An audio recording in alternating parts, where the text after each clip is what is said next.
Hello everyone, welcome to GameTechUK and another on the road video. Before we get on with that video, top right of your screen will be my on the road playlist with everything you need to know about the game, so feel free to check that out. So let's get on with today's video. It looks like we're getting an interim patch to sort out some of the problems that patch 1.02 introduced into the game when it downloaded on your console last week. The main one being the missing bridge in Dortmund, meaning that if you had a journey through mid-Germany, the bridge was missing, you couldn't get to the other side, the cars were crashing onto the road below, and you couldn't continue your journey, so that's going to be fixed.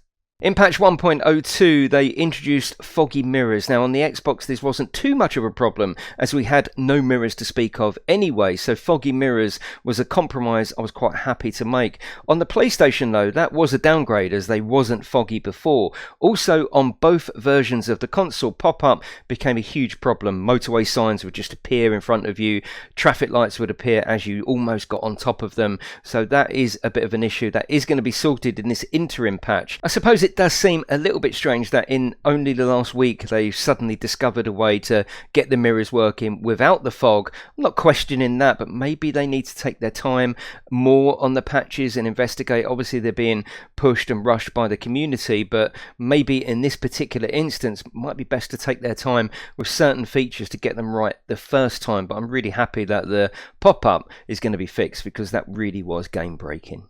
There's a couple of smaller fixes in the game as well, such as if you had more than 5 employees, you couldn't spawn in the game, so that's sorted as well. One adjustment they have made, which is quite interesting as well, is the fuel consumption will now be a lot higher. In the game, there really is no need for fuel stations because the fuel just lasts for absolutely ever. So this is a bit of a try and test it and give them feedback on if you think that this is the right amount of consumption. But it would be good to have to think ahead and work out where the fuel station is as well, so that's going to be included in this interim patch. One thing that I wish was included in this patch, and I'm going to keep pushing for it every single patch there is the gear system. I hate the way that you come up to a junction or traffic lights and you naturally press the brake, and if you hold it for just a millisecond too long you start reversing into the traffic behind. I think it's a big mistake to have in a driving game like that. We just need an option to be able to select drive or select reverse, and I really hope this does come soon.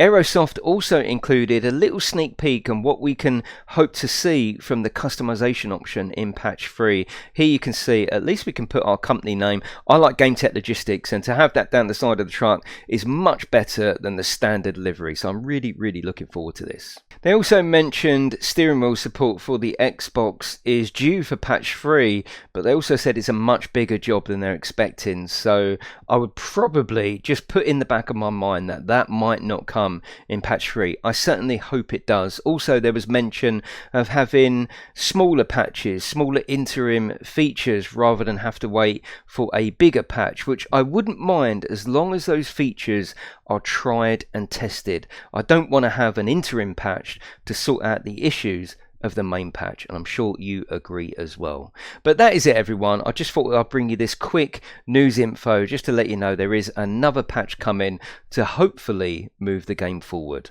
Have a lovely day and I'll see you in the next one.